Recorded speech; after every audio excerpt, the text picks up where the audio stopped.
Good evening, welcome back to our new vlog. আজ বিকেলে ready হয়ে চলে গেছিলাম আমাদের একদম পাশেই সিথিরমোড় মেলাতে। ভাবলাম তোমাদেরকেও মেলাটা ঘুরিয়ে দেখানো যাক। তারপর আমরা টিকিট কেটে সোজা এন্ট্রি নিয়ে নিই মেলায়। মেলায় গিয়ে ফার্স্ট অ্যাট্রাকশন ছিল এটা। দেখো এত সুন্দর লাগছিল দেখতে যে কি বলবো। তারপর আমরা মেলাটার চারিদিকটা ঘুরিয়ে ঘুরিয়ে দেখাচ্ছিলাম যে কতটা সুন্দর, মানে এতটা সুন্দরভাবে এখানে অর্গানাইজড করা হয় প্রত্যেকটা জিনিস। একদম খোলা মাঠের মধ্যে এত বড় মেলা। সিথিরমোড়ে মেলায় না আসলে তোমরা বুঝতে পারবে না। তো একবার এসে তোমরা ঘুরে যাও, আমার মনে হয় তোমাদের অবশ্যই ভালো লাগবে।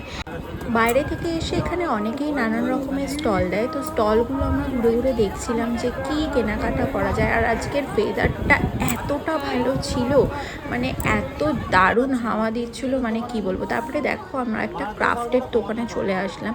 এখানের জিনিসগুলো এতটা কিউট ছিল, ছোটো ছোটো ছোটো ছোটো চাবির রিং ছিল, তারপরে নানান রকমের জিনিস ছিল। তারপরে আমরা ওখান থেকে চলে গেছিলাম একটা জুয়েলারির দোকানে। এখানে নানা রকম ক্রিস্টাল মতির ওপরও জুয়েলারি পাওয়া যাচ্ছিলো, যেগুলো খুবই রিজনেবলের মধ্যে ভীষণ ভালো কালেকশান ছিল। তো আমি একটা দেখছিলাম গলায় পরে যে কীরকম লাগে, বেশ ভালোই লাগছিলো। তারপরে আমি ওখান থেকে কয়েকটা জুয়েলারি কিনে নিলাম। এইগুলো দেখো, এগুলো কী সুন্দর ক্রাফটেড জুয়েলারি, এইগুলোও ভীষণ ভালো লাগে। হ্যান্ড ক্রাফটেড জুয়েলারি প্রচুর ছিল এই দোকানটায়। এই দোকানটায় খুব ভালো ভালো স্টক ছিল। তারপরে ওখান থেকে এই পুচকিগুলোকে দেখলাম, পুচকিগুলো কী সুন্দর এখানে খেলছিল। তো ওদেরও কিছু আমি ভিডিও ক্লিপ নিয়ে নিলাম। ভিডিও ক্লিপ নিয়ে দেখো কী সুন্দর স্মাইল করে গিয়ে। তারপরে এই দোকানটায় এসে আমার জাস্ট চোখ ছানা বড়া হয়ে গেছিলো, কারণ দোকানটায় এত নিখুঁতভাবে কাঠের সমস্ত জিনিস পাওয়া যাচ্ছিলো। নিখুঁত হাতে এখানে প্রত্যেকটা জিনিস তৈরি করা হয়েছিল। এই দোকানটায় এসে আমি বলে না, বাকরুদ্ধ হয়ে যাওয়ার মতো অবস্থা, যে চোখ সরাতে পারছি না জিনিসগুলো। প্রত্যেকটা জিনিস দেখেই মনে হচ্ছে এই জিনিসটা কিনে নিই, ওই জিনিসটা কিনে নিই, তাহলে আমি স্টুডিওতে সাজাতে পারবো। তারপর এখান থেকে একটা টুল দেখছিলাম। দেখো এত সুন্দর নিপুণভাবে এদের হাতের কাজ, মনে হচ্ছিলো যেন সব কিছুই আমি নিয়ে যাই নিজের মেকআপ স্টুডিওতে সাজানোর জন্য।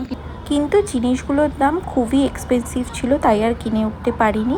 দোকান থেকে বেরিয়ে আমরা ঘুরতে ঘুরতেই হঠাৎ চোখে পড়ে মাঠের একটা সাইডে খুব সুন্দরভাবে একটা সেলফি জোন অর্গানাইজড করা হয়েছিল, যেখানে দেখো খুব সুন্দরভাবে সবাই নিজেদের ফটোশ্যুট করছিল। দেখতে দেখতেই হঠাৎ করে এই পিচ্চি পুচকিটাকে দেখতে পাই, কি সুন্দরভাবে নিজের রাইড এনজয় করছে ও। কিছু ভিডিও ক্লিপ তারপর আমরা নিলাম। নিতে নিতেই আমাদের চোখে পড়ে এই পাওভাজির দোকানটা। পাওভাজির দোকান দেখে নিজেদের আর কন্ট্রোল করতে পারি না। তারপরে সাথে সাথে 2 প্লেট পাওভাজি অর্ডার করে নিয়েছিলাম। নিয়েই আমরা সাথে সাথে খাওয়া শুরু করে দিয়েছিলাম।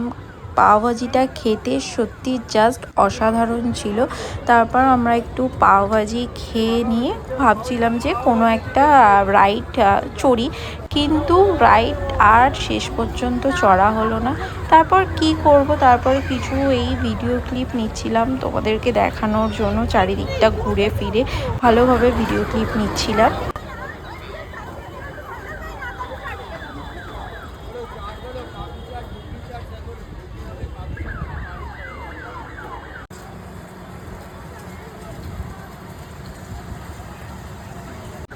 ঘুরতে ঘুরতে হঠাৎ করে এই কিউটি পাইটার দিকে চোখ পড়লো। দেখো কি কিউট না, ও কি করছিল, দুই ভাই মিলে ওরা খেলছিল নিশ্চয়ই।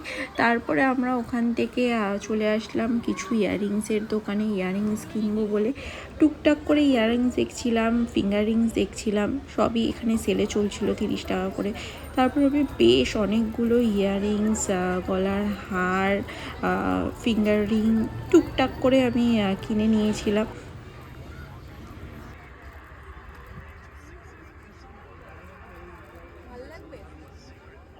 ম্যাচিং।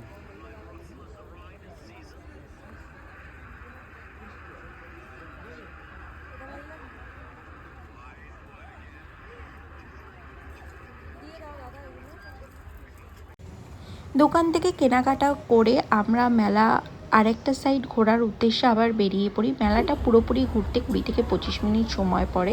ঘুরতে ঘুরতেই চোখে পড়ে এই দোকানটায়। এই দোকানটার কালেকশানগুলো দেখে আমি জাস্ট স্পিচলেস হয়ে গেছিলাম। মানে এত সুন্দর অভিনব চিন্তাভাবনা, মানে এত সুন্দর মানে এদের আর্ট, মানে দেখে জাস্ট চোখ জুড়িয়ে যাচ্ছিলো। ইচ্ছে করছিলো এখান থেকে যে কোনো একটা পিস তুলে নিয়ে গিয়ে আমি আমার বাড়িতে সুন্দর করে সাজিয়ে রাখি। দোকানটা দেখে সত্যি আমার চোখ মুগ্ধ হয়ে গেছিলো। খুবই সুন্দর এদের হাতের কাজ। ওখান থেকে আমরা পাশের দোকানে চলে আসলাম। এখানেও খুব নতুনত্বভাবে সুন্দর নেম প্লেট পাওয়া যাচ্ছিলো, চাবির রিং পাওয়া যাচ্ছিলো। তারপর আমরা ওখান থেকে আবার একটা ক্রাফটের দোকানে চলে এসেছিলাম, যেখানে এখানে হ্যাঙ্গিং নানান রকমের জিনিসপত্র পাওয়া যাচ্ছিলো, ক্যান্ডেল সেট পাওয়া যাচ্ছিলো। ওখান থেকে তারপর আমরা ঘুরতে ঘুরতে ঘুরতে ঘুরতে একটা ফুলের দোকানে চলে আসি। ফুলের দোকান থেকে ভাবছিলাম একটা ফ্লাওয়ার সেট নেব তোমার ফুলদানির সমেত, কিন্তু প্রাইসটা মেলায় একটু হাই থাকে অন্যান্য সময়ের থেকে। মেলায় যেহেতু এক্সপেন্সিভ একটু, সেই জন্য আমরা ওখান থেকে আর কিনলাম না। ওখানে তারপরে মেলা ঘোরা কমপ্লিট। মেলা ঘুরে আমরা এখন বেরিয়ে পড়ি বাড়ির উদ্দেশ্যে। তারপর আমরা রাস্তায় টুকটাক কিছু খেয়ে নিয়ে আমরা বাড়ি চলে আসি। চলো টাটা।